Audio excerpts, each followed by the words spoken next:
Hey guys, welcome back. This is Thelefevrefever here, and today we are here for another review. As you can tell, this time we have a Bachmann crane and its tender. So let's just take a look around the box here. The backside kind of tells you about the silver series. Obviously, the other bits here that all say Bachmann, the item number and tag. And the other side here. And there is a fun warning here. I don't know if you can. Warning. This product can expose you to chemicals including lead, which is kind of weird. I don't know why there would be lead in something like this, but let's get this opened up. Pull open on the side here. I got this one for 60 bucks about a few years ago from Train World, but now on Train World, this exact one is selling for around 57. And so I'll set the crane down. Let's take a look at the paperwork. So obviously you can get the floodlight car that comes with this one, but it just gives you instructions on the crane. And that's pretty much it. So I'll set that also to the side. Now let's look at the crane itself here. I'm going to pull out the tender first. They do a nice job with the plastic to protect it from the styrofoam. You don't really see the styrofoam too much from the outside of the package.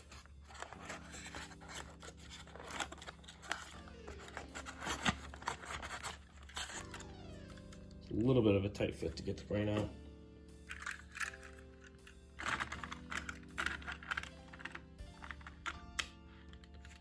Do my best to try to connect it.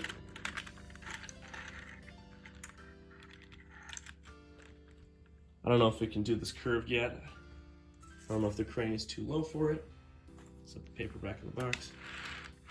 All right, let's go check out some of the details. The tender is a pretty simple build with just comprised of a few pieces itself. Obviously, this black piece actually covers where if you were to buy the floodlight version, the floodlight would plug in there. The car is a little rocky, but it's not terrible compared to some others. Let's lift it up so we can check the underside. Nice work with these braces underneath. These steps are pretty thick, but generally more as a toy this kind of crane is. That doesn't hurt it, so it's a little bit stronger. These are some pretty basic bogies, and the wheels on them are fairly well detailed. Taking a look at the other end here, there's no interior to this at all. You can just see pretty much straight through it. It's just empty yellow on the inside. And this door is just molded on. Everything here is pretty much molded, except for these two black pieces, which are separately fitted. They did a nice job with the paintwork. Can't really see blurred lines a lot. Take a look at the text. Did a nice job over this, wood slat kind of pattern. And that's the only printing on this half of the model. The other side is pretty much the same. And the end is pretty open and bland. So now I'm going to set this back down. Then we'll move on to the actual crane. This one's a little big for my review setup, but the crane, obviously, as you can tell, fully articulates and spins 360 degrees. And the text on it is fairly sharp. We can go take a look at that now. Not a lot of blurring going on there. The finish looks fairly nice. Don't see any issues with the paintwork or the plastic work. Aside from there's a little weirdness up by the chimney. That's been there ever since I've gotten this. Obviously the product code on the bottom. The wheels are the same, just different bogies. Take a look at either end here. Fairly well detailed, not a lot of printing, just a lot of molded detail. Obviously the other end is pretty much the same. Now let's take a look at the platform that this all lies on. So I'm going to turn the crane sideways. And you can see there's a lot of riveting detail. It is actually not mirrored. It is different on either end. And the other side of the crane is pretty much the same.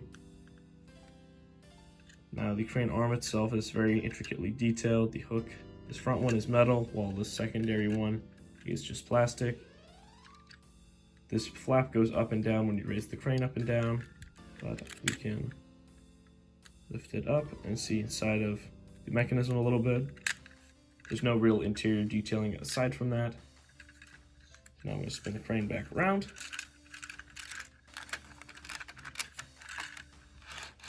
And we'll get to the performance of this set. To operate the crane and its arm, there was a key that came in the box. I forgot to actually get mine out until now. And so there are two windows here, not this front one here. And one of them controls the winch, the front one controls the winch. And more importantly, right now, the rear one controls the boom. There you go. And now let's show off the winch.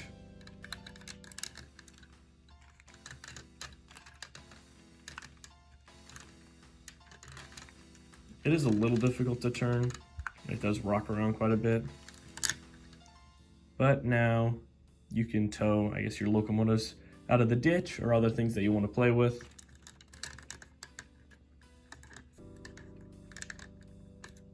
Of course, on the other side, you can actually access it too.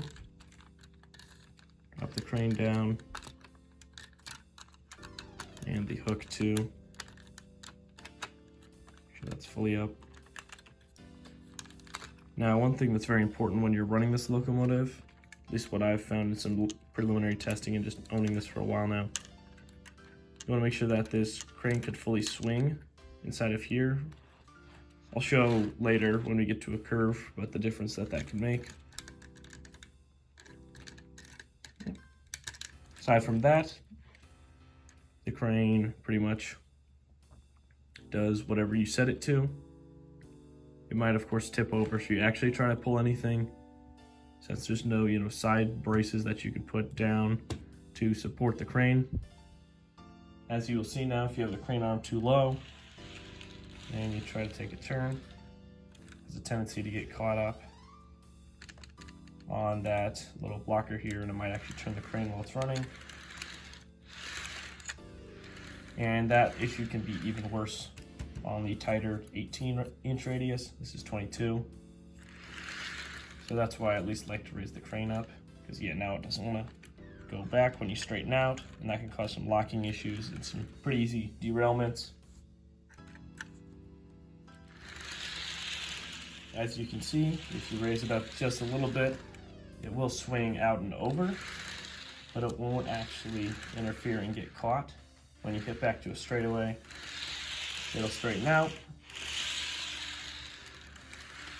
It won't lock up in any sort of way. So my crane is normally just a little bit up so that it can swing above and not cause any issues like that.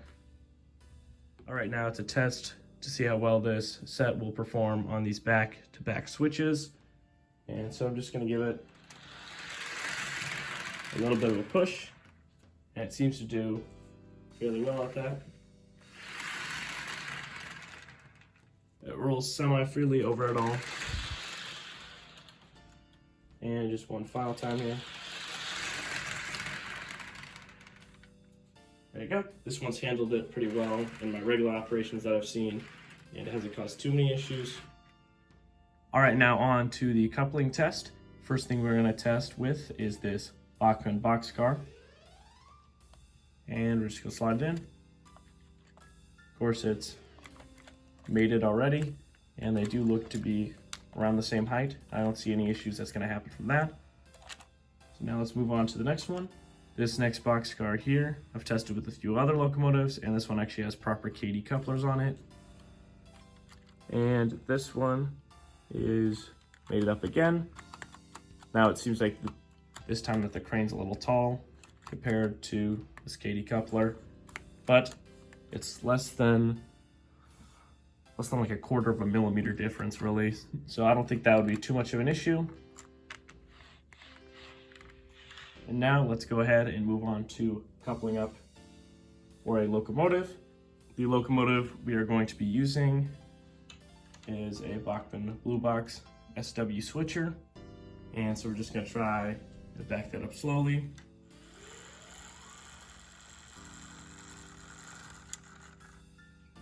Seems like it missed on the first round. Make sure both couplers are centered.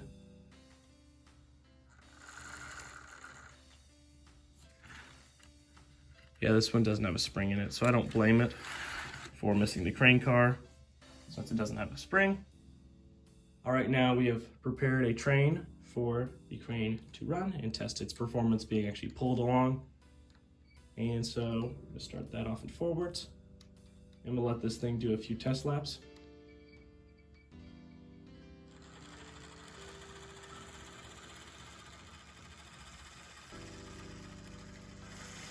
There we go.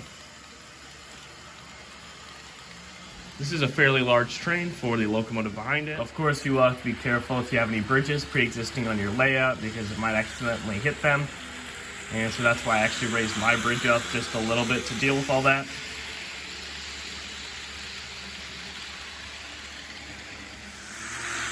Another thing to be careful about are switch towers like this. I always have to remove mine that sits just over here because the crane will nick it no matter pretty much what height it's at.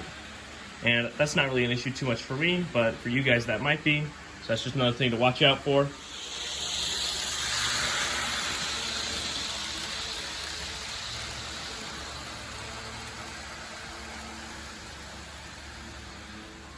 All right, now let's try to pull this train to a stop within the shot here, and then I'll move on to my final ratings.